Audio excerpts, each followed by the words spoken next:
Non, ils vont nous mettre en retard.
An lamɛnbagaw an'an filɛbagaw maa minnu sɔgɔlen don an na Mali kɔnɔ ani Mali kɔ kan k'a bɛɛ lajɛlen ma ko aw ni wula.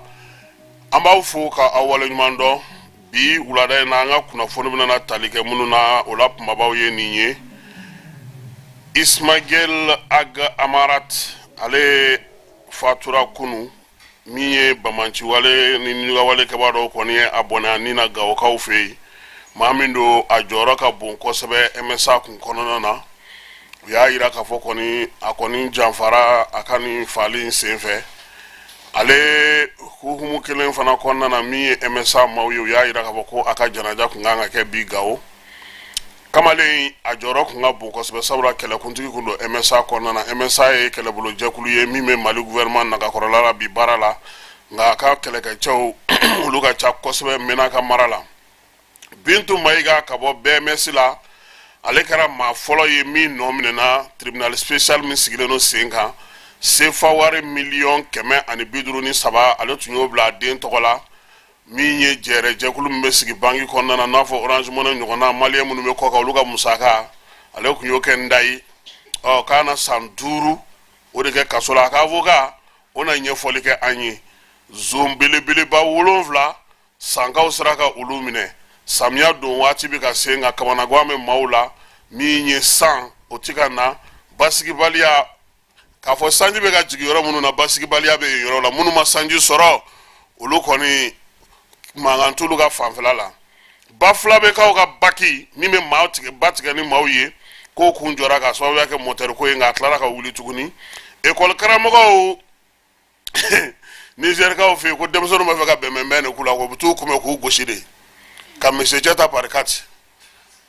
ha cɛ Burkina kamalenin dɔ bɛ yen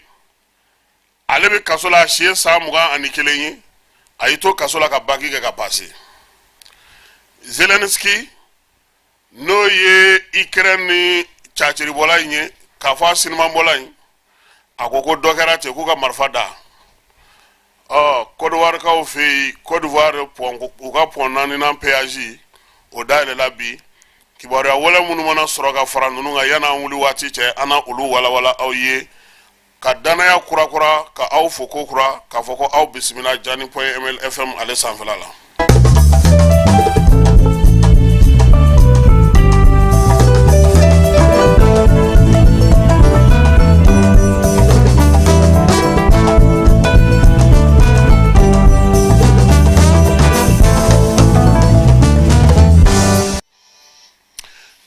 Jelen fo ka bɛɛ lajɛlen waleɲuman dɔn maa minnu sɔgɔlen don an na nin waati na Mali kɔnɔ Mali kɔ kan ko min ye Jani.ml FM nin y'ale kibaruyaw sigitɔ ye aw kama yaasa aw bɛ se ka kunnafoniw sɔrɔ cogo min kɛlɛ ɲɛmaa min bɛ MSA kɔnɔna na n'o tɔgɔ ye Ismail Aga Aramat ko ale kɔni janfara maa dɔw fɛ Gawo kunu siniko min ye fure ye sa a ka janaja kunu min ye fure ye sa a ka janajaw kɔni bolo dalen no bi kɛlɛbolo ɲɛmaa min don kɛlɛ ka dɔgɔ MSA tɔgɔ la mɛnakakaw fɛ a sema ye min na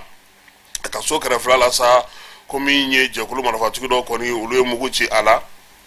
waati min b'a ta ko bɛ taa n'a ye dɔgɔtɔrɔso la o y'a sɔrɔ ani diɲɛ fara la min ye nin kɛlɛbolo ɲɛma in ye a jɔyɔrɔ tun ka bon kosɛbɛ kɛlɛ caman de bɛ yen Minaka mara la a ye minnu kɛ ka se sɔrɔ u la jan caman bɛ yen a y'olu bali hali kɔsa in na min ye Abu Uzaifa ale ka fatuli la ani Mali sɔrɔdasiw a kun b'olu fana nɔfɛ o kɛlɛ in fana na maa min don a jɔyɔrɔ ka bon kosɛbɛ min ye MSA maaw ye u ye kunnafoni kɔni dangɛnɛmaya k'a jira k'a fɔ k'a ka janajaw bɛɛ lajɛlen kan ka kɛ bi Gawokaw olu fɛ yen samiya ale bɛ ka na dɔɔni dɔɔni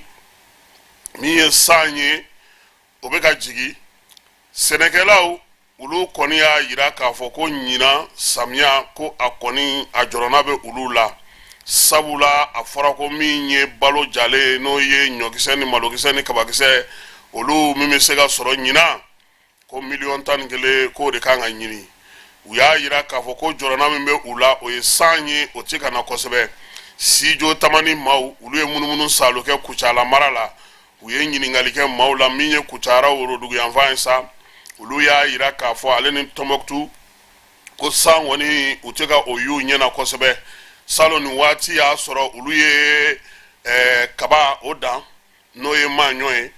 o kun wulila kosɛbɛ nka ɲina ni waati kelen in na olu kɔni ye laburu ni binjugu ni fɛnw bɛɛ tigɛ ka bɔ yen nka a ma se ka ɲɛ Sijo Tamani ka mikoro la fana kamalen dɔ y'a jira k'a fɔ ko k'a daminɛ Kucala ka taa Zambala ko foyi wulilen tɛ yen fan in na fɔlɔ olu yɛrɛ sirannen don Tɔnbɔkutu fana min ye san ye o fana bɛ ka sumaya senna sumaya ye kosɛbɛ a bɛ ka ko bila kɔfɛ Direkaw olu fɛ yen olu ka sɛnɛkɛlaw y'a jira k'a fɔ ko olu kɔni sigilen don ni samiya daminɛli ye ka kɛ ni mɛkalo tile fɔlɔ ye ko nka ko fo sisan min ye san ye a bɛ toni olu fɛ yen wa u jɔrɔlenba don sɛnɛko in ta na sira fɛ hali bi Office du Niger ba fila ni ɲɔgɔn cɛ n'a bɛ fɔ ma ko Interflevu olu y'a jira k'a fɔ ko jɔn ko ala san bɛ ka na olu fɛ yen nka olu de siran bɛ ka bɔ sabula Bamanciwale ni Nijugawale kɛbaw olu dasilen don olu ka yɔrɔ ninnu na kosɛbɛ Bayangarakaw ka dugu min bɛ yen n'o ye sɛgɛ ye Dɔngɔdɔ jamana kan olu fana ko olu ta y'o kelen ye koyi ko ji bɛ ka jigin nka n'Ala y'i ci maa min fa y'i yɛrɛ fa koyi o de la sa ko min ye sɔrɔdasiw ye k'a ɲininen n'u fɛ sa k'a daminɛ Masina ka taa se Yuwaru min ye Akaw ye Gijow ni a laminiw bɛɛ lajɛlen ko nin waati na ko Nijugawale Bamanciwale kɛbaw nalen don dɛ wa u bɛ ka foro tigɛ maaw la san dun bɛ ka jigin caman bɛ fɛ ka ɲina ka malo caman sɛnɛ Sege kaw fɛ yen olu y'a jira fana k'a fɔ ko a ka gɛlɛ yɛrɛ de ye i k'i kun yɛrɛ de bɔ kɛnɛma minɛ n'i y'i kun bɔ Bamanciwale Nijugawale kɛbaw kɛlen ka mugujugu don fan caman fɛ foro caman fana bɛ o lamini na maaw bɛ yen min ye janfan caman de bɛ baara ninnu na Dɔngɔdɔ jamanaw fanfɛla la o de la sa u y'a jira k'a fɔ ko jamana ɲɛmaaw tun ye baara minnu daminɛ samiya donnen min filɛ nin k'u k'a larawuli k'a bila nɔkɔrɔ la tuguni armée ale ka baara ba minnu tun bɛ kɛ k'u jija u ka se ka kɛ nin bɛɛ lajɛlen kɛrɛfɛ jamana ɲɛmaaw ko ɲina ko min ye balo kɔni tɔni miliyɔn 11 k'u b'a fɛ ka o de sɔrɔ sumansi la suman na yanni ɲina samiya in ka ban jamana fan 14 bɛɛ lajɛlen fɛ yaasa o ko bɛ se ka sinsin min ye agences ni officiers ye olu tun bɛ jɛɛrɛ la Segukaw fɛ yen o jɛɛrɛ sen fɛ sa min ye Luxdev ye ale ye dɛmɛli kɛ yaasa baara in ka se ka sigi sen kan baara in hakilina bɔra maa min yɔrɔ sa o ye Office du Moyen ba ni maaw ye ko ɲinan ta k'o ye malo ye Keba Jalo tun b'a kɛnɛ kan muso minnu bɛ yen n'olu bɛ sɛnɛ kɛ olu ye min fɔ an ka jɛ k'o lamɛn. Ne ye Madame Kulibali Kaja Traoré ministre ka kuma n ye faamuyaliba sɔrɔ a la ani boli ka intervention anw ye cikɛlaw ye ka bɔ san foro b'an bolo an bɛ baara kɛ n'i ye ka cikɛla hami bɔ engrais ko la bi sɛnɛkɛ ko la tɔ bi dɛ ministre kumana engrais ko k'a walawala an ye k'an bɔ fili la ka gɛlɛya min bɛ an n'u cɛ k'o ɲɛfɔ an ka dɔ faamuya yɔrɔ o diyara n ye o ye conférence in yɛrɛ tɔ diya n ye. Belebelekan min b'an bolo hali b'o sa ministre kɔni ye kuma fɔ an y'a faamu nka a ka cɛsiri hali b'o sa n'i y'a mɛn dun ka fa bi sabati cikɛlaw ro ni cikɛlaw ma satisfait dɔrɔn dun ka fa tɛ sabati e yɛrɛ k'a lajɛ jamana kɔnɔ sɛnɛ malo bi sɛnɛ yɔrɔ min malo kilo 100 ni 20 yɔrɔ dɔw la i b'a dɔn gɛlɛya b'o yɔrɔ la ɔ fɛn bɛ se ka gɛlɛya duga cikɛlaw ka cikɛ minɛnw a n'u ka baarakɛfɛnw n'u y'a sɔrɔ a waati la a bɛ se k'u fari foni cikɛ cogoya la nafa bi sɔrɔ jamana kɔnɔ bɛɛ b'i sago sɔrɔ. Ne tɔgɔ Jakite Aramatu Tewa agro business baarakɛla dɔ ye Bon, atelier in tile fila sigila ne bɛ se k'a fɔ bon n'a baara faamuna a bɛ kɛ nafaba ye sɛnɛkɛlaw ma a bɛ k'a ye commerçants fana ma kosɛbɛ et puis a taabolo ɲuman fana a ka se ka ɲɛ ka faamu o de ka d'an bɛɛ ye welewelekan min kɔni bɛ ne bolo ka fɔ sɛnɛkɛlaw ye ne yɛrɛ kɔni bolo Mali in kɔnɔ n'an bɛ se k'a ɲɛsin fɛn ma yɛrɛ diɲɛ kɔnɔ an ka ɲɛsin sɛnɛ ma parce que sɛnɛ dɔrɔn de bɛ se k'an bɔ nɔgɔla Mali in kɔnɔ o ye priorité yɛrɛ ye quoi et puis u k'u cɛsiri sɛnɛ in fɛ kosɛbɛ. Ne tɔgɔ ko Maimuna Kumare bon an ka tile fila sigi na kɔni ne ye mun faamu a la réunion yɛrɛ dabɔra cikɛlaw ka don da kelen fɛ ka bɔ da kelen fɛ o bɔlen kɔ a la an ka se ka kɛ jɛkulu ye an bɛ se k'an ka baara nafa sɔrɔ cogo min na n'an kɛra jɛkulu ye banques bɛ d'an na ɲɛmɔgɔ wɛrɛw fana bɛ d'an na faamaw fana bɛ d'an na an ka se ka bɛn dɔrɔn an ka groupements dilan ani associations dilan min b'a to an bɛ se k'an ka nafa sɔrɔ ne y'o kɔni faamu a la. Samiya sera welewelekan bɛ ne bolo sisan k'an ka sɔrɔ cikɛla caman wulila a ka di ne ye kɔni cikɛla caman ka wuli k'u cɛsiri wa cikɛla filɛ nin ye i k'i ɲɛsin i ka cikɛ ma a ka fisa ko caman ye cikɛlaw filɛ nin ye i k'i ɲɛsin i ka ɲɛsin ka ne yɛrɛ min filɛ nin ye ne ye n ka malo dɔ turu yanni n ka na réunion in na ni n bɔra yan n bɛ taa tɔ kɛ ni ɲa ma kɔni cikɛla ɲɛnama ɲaman kan ka sɔrɔ i wulila kosɛbɛ jiko samiya daminɛna nka a ma daminɛ kosɛbɛ dɔɔni kɔni nana anw yɛrɛ fɛ ɲɔnɔ jamana na ne yɛrɛ bɔ Molodoni nka dɔɔni nana an fɛ nka samiya ma don kosɛbɛ lakana ka fisa sisan lakana ka fisa sisan ala ni kira barika la lakana ka fisa sisan ayiwa n'an bɔra yen an bɛ taa Sannankɔrɔba min ye complexe agro-industriel Seydou Diogo Awa n'o ye an ka farikolo ɲɛnajɛlakɛlaw ka capitaine ye Seydou Keita colonel Asimi Goita ale taara o kurumbo karili baaraw kɛ bi Sannankɔrɔbakaw olu fɛ yen président a n'a ka premier ministre ka taa fara CNT ɲɛmaa kan ministre min bɛ yen n'o ye Musa Galabu ye ale fana tun bɛ a kɛnɛ kan Seydou Bile ni bɛɛ lajɛlen b'a dɔn o la ale ye hectare 7 de ta k'o kɛ complexe agricole ye ko min ye tulu ye safinɛ ni kɔɔri nɔgɔ k'olu bɛɛ lajɛlen de bɛna na dilan yɔrɔ in na ye Seydou y'a yira fana k'a fɔ ko fɛn min bɛna na dilan ko a ɲango bɛ dɔgɔya kosɛbɛ an ka jamana kɔnɔna na a n'an dafɛ jamanaw bɛɛ lajɛlen na bagan dumuniko fana k'o fana ɲuman bɛna na dilan musaka min dɔla yɔrɔ in na sa a bɛ taa se fo sefa wari miliyari 14 ma jamanakuntigi kɔni taara kɛnɛ kan yaasa ka Seydou senkɔrɔma don nin ko in na ani fana maa wɛrɛ minnu bɛ yen n'u b'a fɛ ka Seydou Bile ladege n'o ye maliyɛnw n'u bɛ kɔ kan u ka wuli k'a ɲɔgɔnna kɛ joona yaasa jamana bɛ se cogo min na ka baara k'o di denmisɛnninw ma ko ni nin yɔrɔ in kɔni baara daminɛna ta kurumbo karili kɔfɛ sa maa 300 o de bɛna baara sɔrɔ yɔrɔnin kelen maa 1000 ɲɔgɔnna o bɛ baara sɔrɔ a la sira wɛrɛw fɛ waleya in kɔni a kɛra bi Sannankɔrɔbakaw fɛ yen ni ala n'a kɛra sɔnna a ma sini an na segin ka ale ko kura ni jaw ye ja minnu n'an ye olu sɔrɔ ORTM maaw bolo sabula olu tun bɛ a ko kɛnɛ kan bi sɔgɔmada in na min ye jamanakuntigi ye a tun bɛ Sannankɔrɔba ko kura tuguni n'an bɔra yen an bɛna Bamako an bɛ taa cour d'appel session spéciale min sigilen sen ka sa dungo juga ni yurugu la maa fɔlɔ min ka kiiri kɛra o ye Bintu Mayiga ye Bintu Mayiga ale kɔni tun bɛ baara kɛ BMS la Bamako BMS la sa a yɛrɛ k'a fɔ o tun ye wari jiginɛ dɔ sigi sen kan kɔkan maaw olu bɛ se cogo min na k'u ka wariw bayɛlɛma k'olu labila o sugumu kɔnɔna na yɛrɛ in sigilen sen kan sa Bintu ale de kɔni b'a ko bɛɛ lajɛlen ɲɛnabɔ BMS tɔgɔ la don kelen dɔrɔn maaw bɛ fama mun ma min ye sefa wari miliyɔn 153 ye o tununa ta fama ye na fama ye o la den daani dɔ n'o ye den yɛrɛnin ye wari in taara ye o de keba maa min ma taama ma ŋunuma aw taara miliyɔn 153 bila o kun k'o kɛlen nominaliw ni sɛgɛsɛgɛliw bɛɛ lajɛlen nana kɛ sa kiiri o de kɛra bi kiiri kɛnɛ kan sa avocat n'o o ye Ntɔ Danbele ye ale ye min fɔ an ye nin ko in kan a mara i tulo dayɛlɛ dɛ parce que Ntɔ bɛna kumaw fɔ i yɛrɛ bɛ kabakoya o an k'a lamɛn Keba ka micro bara la. Maître Ntɔ Sulemani Danbele ne ye avocat de ye assise min na tan ni assise spéciale de ye assise ni tɔ tɛ kelen ye c'est pourquoi a b'a ye assesseur tɛ na a bɛɛ juge professionnel de parce que nin ye pour que les faux usage de faux détournement minnu ye wari ŋanamu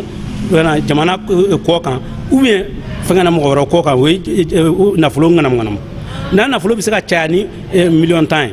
o cour d'assises de a fɔ o ma ko cour d'assises spéciale bon sɔgɔmada in na dossier min welela fɔlɔ o tun ye Bintu ka dossier de Bintu Mayiga ye jɔn ye Bintu Mayiga bɛ baara kɛ BMSSA de la bon BMSSA parce que comme BMSSA ka client caman bɛ kɔfɛ notamment américain jamana na bon o ye plateforme dɔ de créer comme Western Union bɛ cogo min na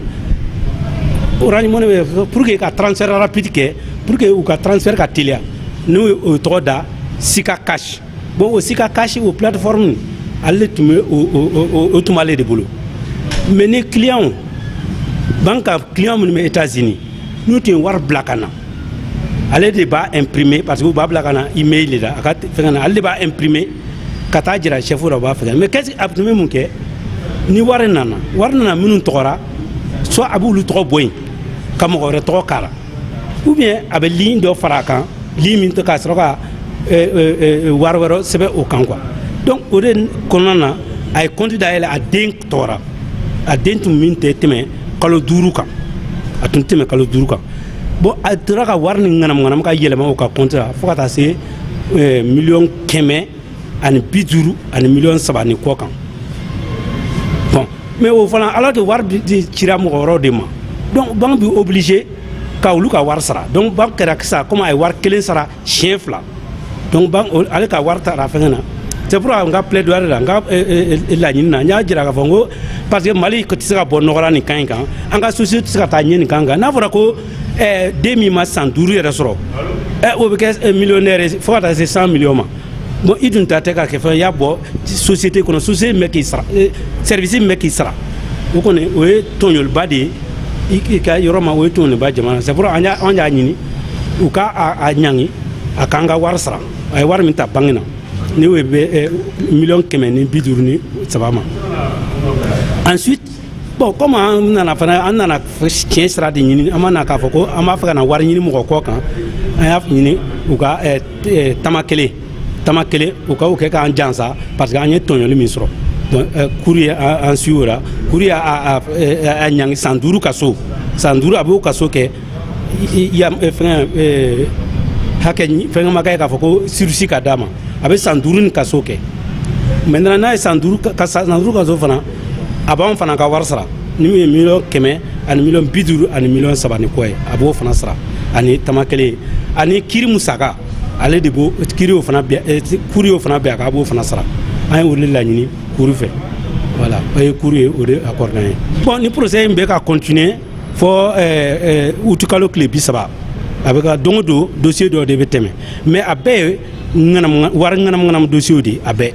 o ni tɔ ta tɛ kelen min kɔrɔlen min tɛ ani o tɛ kelen voilà c'est pourquoi a bɛɛ ye professionnel ye juge professionnel assesseur tɛ nin na quoi voilà o de don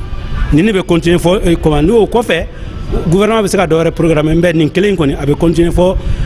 uti kalo tile 30 voilà voilà ok. Maître Baba Dionkolon Sissoko ye donc n ye avocat ye Bamako yan bon n bɛ se ka min kɔni fɔ kiri don u b'a fɔ min ma ko session spéciale kiri min bɛ boli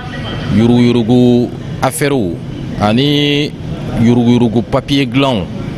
donc ani mɔgɔ minnu bɛ dankari jamana nafolo la olu mɔgɔw ka assise spéciale de bɛ yen voilà o de daminɛra bon a daminɛra kunun juillet kalo tile fɔlɔ bi y'a tile 2nan ye dossier dɔw bɛ tɛmɛ bon an bɛ se ka min kɔni fɔ a daminɛ la a tagacogo ka ɲi fɔlɔ awɔ. aw ye avocat ye aw bɛ mɔgɔw dɛmɛ yala i bɛ se ka mun fɔ an ye nin baara in yɛrɛ tacogo kan. bon baara in tacogo ka ɲi parce que nin ye an y'a kɔlɔsi kabini salon assise spéciale bɛ organiser donc ni infraction masina ninnu kama mais fɔlɔ a tun tɛ yen donc o b'a yira k'a fɔ ko baara dɔ de bɛ ka kɛ baara min tacogo ka ɲi et puis dossiers tɛ ka mɛn tugun cour d'appel la donc affaire mana na u bɛ juger ni assise daminɛra assise fɔlɔ dɔ bɛ kɛ après session spéciale dɔ fana bɛ tila ka tugu o la donc vraiment o kɔni ye fɛn dɔ don an tun ma min ye bon awɔ jamana yɛrɛ bɛ se k'i sigi ni mun ye bon jamana kɔni kan k'i sigi k'a fɔ don nataw la yɛlɛma bɛ don justice na ni ala sɔnna bon an yɛrɛ ɲɛ b'a la fana k'a fɔ a yɛlɛma ninnu donc a b'i ka na dɔɔni dɔɔni mais mɔgɔw b'a fɛ ko ka k'u sago ye cogo min na a tɛ se ka k'o ye yɔrɔnin kelen mais fɛɛrɛ minnu kɔni tigɛra kabini nin san 3 laban in kɔnɔ o b'a yira n na k'a fɔ don nataw la mali justice jamanadenw bɛ se k'a fɔ k'u bɛ se k'u jigi d'a kan baara tacogo fɛ kɔni laɲini jumɛn bɛ yɛrɛ bolo bon laɲini min bɛ ne fɛ ne kɔni bɛ min laɲini kɔni u ka a lajɛ vraiment dossier traitement sumaya dɔ b'a la hali bi dossier bɛ sumaya k'a sɔrɔ u ma juger mɔgɔ dɔw bɛ yen olu bɛ kaso la a bɛ san 4 bɔ olu dɔw ka jugement bɛ ka kɛ o man kan ka kɛ dossier ka kan ka juger joona bon baara de ka ca dossier ka ca jugew ma donc état ka lajɛ u ka jugew recruter pour que u ka se ka na fara ninnu kan baara bɛ se ka nɔgɔya cogo min na mɔgɔw bolo ne kɔni ka laɲini o de ye n bɛ kuma min f'u ye o y'o ye. ayiwa n'an bɔra bamako an bɛ taa n yɛrɛ sɔrɔ santoro ani karante la bandi belebeleba 7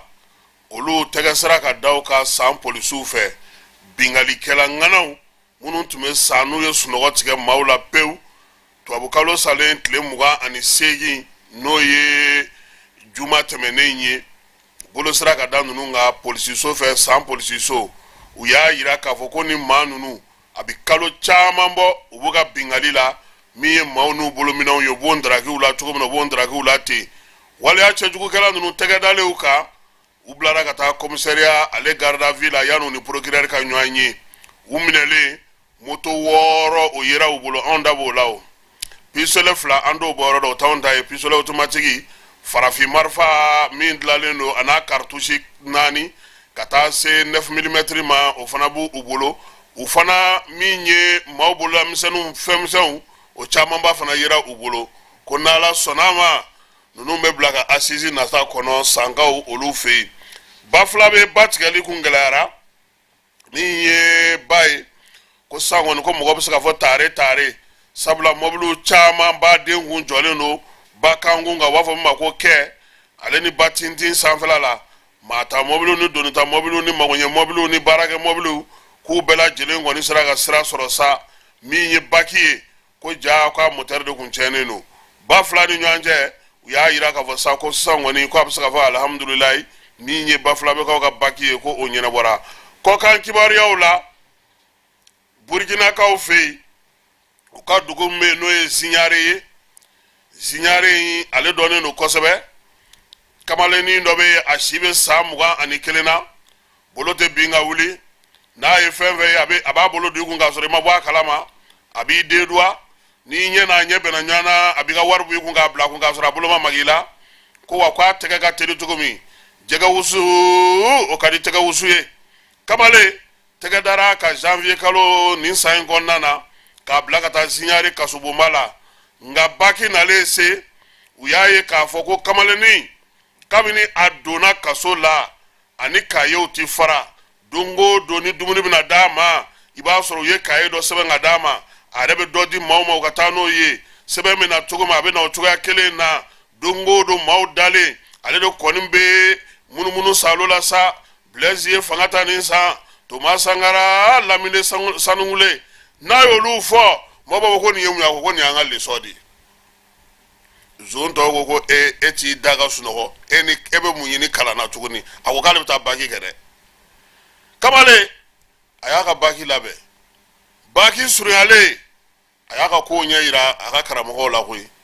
ko ko n'u bɛ sɔn ko ale ka taa baki kɛ u ko a cogoya bɛ cogo min i n'a fɔ commandant Konate y'a fɔ an ye cogo min a minɛcogo kaso la a n'a ka ladamu n'a ka baara kɛcogo kaso bonyana ni kasobaw kaso lakɔlɔsilaw bonyali ani kasoden to a ka degun tɛ se olu ma nimisa nalen don a la k'u ko ka sɔrɔdasiw d'a kan k'a ka taa a ka baki kɛ a taara a ka baki kɛ a ye 11 de moyenne sɔrɔ a passera baki ye tako 2 ye ale y'a ta kɛ tako 1 ye kamalen ko sisan sa ko kasola ɲɛmaw ko komi ko bɛ tan cogo la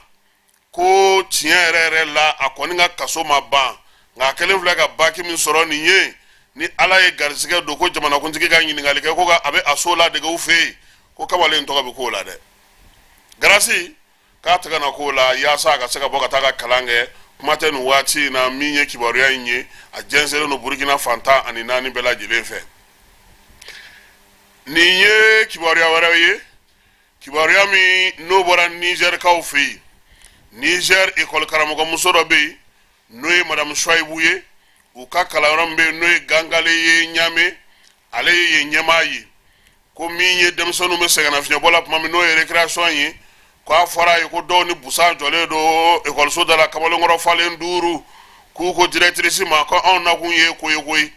ko fara on nyina kiya on délégué de gauche kiti ma gauche mi ngo ko ni ko dae niye ko ne école jiginawa ibora dawo da fambi mine directrice ko ale kori tora la sawo afana ma flage koy asegile ka ta bureau kono ako police ma nawma na ya ha nunu ye ne soro anyuma na tise so de ale ma ta fo wa dore be ko monsieur Longer o fana bi demsonu kala o koni ko o ka kala na ay isi de be ale fana e cheni vidini do bugo nyaro o fana somaw olu ya fo bandi do yi olu le flene kana Longer fana no fe ni Longer be sama kuma wa sura bubulu buga fofo ko mi su ko no mawe olu wulla kana Longer bubulu ya sa ka se ka yere soro Niger ka olu fe ku ya yira ka fosa ko minye ni ko nye ko fanga ka ko nye ni ko na ko no école karamogo bugo ko mai enie mi se bugo e ko no fo ke sa ti ke fe nyu nyema bugo e fe be ke fo o ko no war ka o fe ulu ka ponani na péage o daile labi nangi aburaga ajame point abe yinfan fe u ka 16e arrondissement na yopugo o commune konnana minye wale anye amede kwaku ale de kontara daile li kesa uya yira ka fo ko miye ni poinye ana péage kuran ko ni ba fe ka tama fe ibe bi woro walma ibe keme woro ani keme odo mobili futunu no moto uluye keme mobili baw uluye keme woro Alassane tawa Alassane ga péage be sala de passer péage do ba re ga so kere fa ba to ga fenêtre la ki itemeto yoyi aka pon échanger mi me afei a o kete de résidence présidence abato fenêtre ve ka moblu ka moblu temeto péage kai ala nyere fe ambasara ko wati sera sa ko miye marafa yo ko ulu kada Ukraine ka ofi abado ka fon nanzara jamana no ye farajala jamana ka kenya to no Union européenne ka damina ni jouer ka lo téléphone la sa Hongrie ale de konimbe anyama yala Hongrie premier ministre ale de tara Ukraine tamala no Victor Orban ajirala ka fo ko ale ni Vladimir Putin nga suru nyana kosebe ka nana kana fo Zelensky ka barata de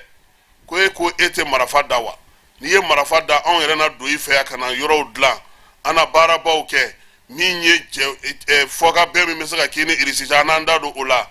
Hongrie premier ministre aya nyini afefana ka jija tuga suga bela jirena do na tawla minye Ukraine ye akabo farajela bela jilen fe deme nyini ni na koy aka jamana ola je farajela konna na ye ani munun tabulo ye kelinya aka deme nyini lu fe ko non den wati na wa ka bi songa senga ko sebe wa ka soro bi songa bi minye Orbay ale de be Hongrie premier ministre ala ni wati na Union européenne a président tournante noy kalo woro laban o be ulu de bolo wa le premier ministre ka ministre des affaires étrangères o de fana tu Ablaye Diop wele kata Hongrie ya sa unanga jamana bi saka kuma to ko mi bara mi saka ke Union européenne ale hukumu konnana na mboray amta segu minye dogo ku nyena jemme sigi no obesigi kalosa Mahmoud Afefe centre culturel kore konnana baro sigi akoni kera juma temene sufe dimse ulu nyogolonge mbogotigi duru fale pa ulu koni nana sa ko musoroni jalaw be talige muna muso munu be nulu be sego ni dongo hukumu konnana degu mumbuka mawbu kanunu minge mawbe laydu munun tawye ku do ko la katanu ko festival aywa nungo izade on dondi ba festival tala no mi ka on lebu de yira mawla tangoy nyina jey fo mawka ni nyokoy miniti bi sabado nga puma suko be ba kono abane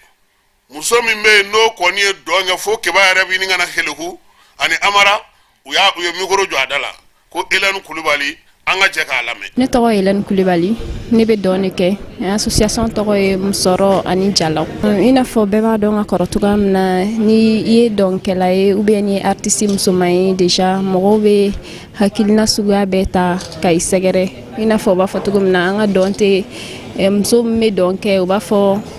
an be an farikolo feere donc i n'a fɔ an b'a fɔ cogo min bamanankan na an ye sungurubaw ye donc an bɔra ka spectacle min jouer sisan ne tun bɛ ka o rôle de jouer k'a yira mɔgɔw la k'a fɔ ko an ka baara ani baara bɛɛ lajɛlen de ka kan donc k'a fɔ k'i bɛ dɔn kɛ kɔrɔ tɛ ko i bɛ i farikolo feere ka wari ɲini a la mais an bɛ dɔn kɛ i n'a fɔ catiribɔlaw bɛ cogo min na i n'a fɔ dɔnkilidalaw bɛ cogo min an bɛ message de passer an ka dɔn fɛ an bɛ mɔgɔw kalan an bɛ mɔgɔw ladi en même temps an yɛrɛ ka histoire an b'olu fana fɔ an ka dɔn taabolo fɛ donc min kɛra su in na o tun ye k'a yira k'a fɔ ko dɔn mɔgɔlankolonfɛn tɛ baaralankolon tɛ voilà ani baara bɛɛ ka kan o kelen de don fana bi su in na ta kun ye k'a yira k'a fɔ ko i n'a fɔ n yɛrɛ y'a fɔ cogo min na dɔn kɔnɔ u b'a fɔ a ma k'an ye sungurubaw ye mais i bɛ se k'an lajɛ i n'a fɔ sunguruba tɔw bɛ cogo min na a bɛ hakɛto kuma fɔ cogo la olu bɛ u farikolo feere k'u ka wari sɔrɔ mais minnu b'a fɔ an ma k'an ye sungurubaw ye u dan ye k'an lajɛ de k'an farikolo nege minɛ ka fɛn bɛɛ kɛ mais u tɛna se k'a sɔrɔ parce que an tɛ k'an farikolo feere mais an bɛ k'an ka baara de kɛ i n'a fɔ n y'a fɔ cogo min ka message passer ka mɔgɔw bilasira pour que ka se k'an yɛrɛ balo parce que baara de fana don i n'a fɔ baara tɔw bɛ cogo min donc bi su in na ta kun ye ka se k'a yira mɔgɔw la k'a fɔ an bɛ min kɛ yɛrɛ feere tɛ i n'a fɔ mɔgɔw b'a miiri cogoya min na mais baara de don donc an fana bɛ an dahirimɛ sɔrɔ o de la donc mɔgɔw voilà o fana don i n'a fɔ muso fɛn o fɛn kun bɛ scène sanfɛ bi bɛɛ kelen kelen y'a ka message fɔ donc muso minnu tɛ baara kɛ bureau kɔnɔ dɔw bɛ yen olu bɛ baara kɛ bureau kɔnɔ mais minnu fana bɛ tobili kɛ so k'u janto denbayaw la a bɛɛ lajɛlen ka baara de ye kelen c'est pas parce que dɔ bɛ baara kɛ bureau kɔnɔ k'o bɛ bonya ka tɛmɛ min bɛ sigi so kɔnɔ donc musow bɛɛ jɔyɔrɔ de ye kelen ani nafa bɛ bɛɛ lajɛlen la fɛn o fɛn bɛ min kɛ baara fɛn o fɛn kɛ nafa b'a bɛɛ kelen na donc su in na an tun ka message ye o ye ka musow lajija halisa u bɛ min kɛ a kɛra minnu bɛ bureau kɔnɔ a kɛra minnu bɛ so kɔnɔ baaraw kɛ a kɛra minnu bɛ togodaw la bɛɛ k'i jija i k'i ka baara kɛ parce que baara lankolon tɛ yen mɔgɔlankolon de bɛ i n'a fɔ b'a fɔ cogoya min na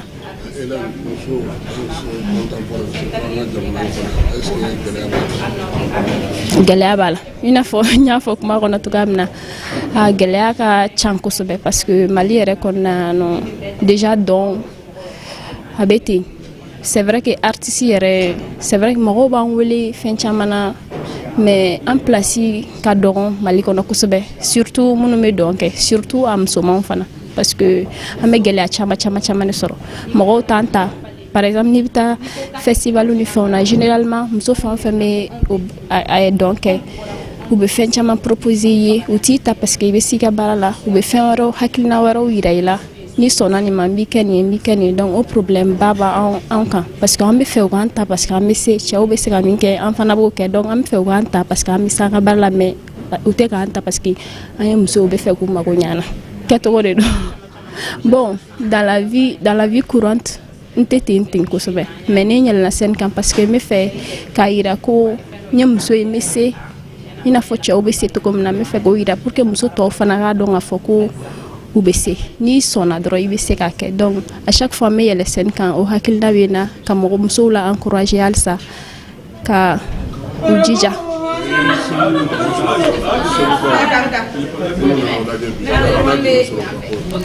public ɲanamanba u y'an soutenir u y'an encourager en même temps u tun bɛ ni an ye fana donc u ni ce kosɛbɛ o la mais aw delila ka spectacle kɛ yɔrɔ wɛrɛ la minnu man tɛ a delila ka jouer Abidjan a jouer Abidjan pour le moment Abidjan fɔlɔ ani Mali la awɔ ayiwa nin tun ye Hélène Coulibaly ale mankan ye sɔrɔw ani jalaw muso 5 olu de bɛ ja in ɲɔgɔnlɔ in bɔ kɔni kɛra segukaw fɛ komi a yɛrɛ y'a fɔ cogo min o tun y'a bɔ ko fɔlɔ ye Mali ale kɔnɔna na an ka kunnafoniw kuncɛ ni kunnafoni goman dɔ ye Madu Jara n'u b'a wele ko Bamanan radio Kayira ka ale de bɛ sinankunya jɛmukan sigi ala y'a ka kalifa minɛ a la bi min ye Madu ye kunu a fatura nɛgɛ kaɲɛ 22 waati Gabriel Touré la bana kuntala jan senfɛ an bɛ dugawu kɛ sa min ye Madu Jara bamanan ye ko Ala k'a dayɔrɔ sumana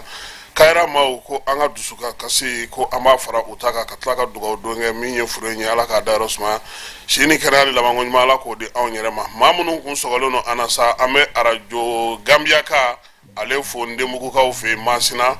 an bɛ olu ka dugulamaw bɛɛ lajɛlen fo ko don o don sɔgɔma ni wula ni wula k'olu kɔni bɛ maaw ɲɛnafin bɔ n'an ka kunnafoniw ye ni Ala sɔnna a ma sini n'Ala ma ko wɛrɛ kɛ nɛgɛ kaɲɛ 9 an na ɲɔgɔn sɔrɔ Amara Nuhu Keyita Keba Jalo a k'an bɛɛ sini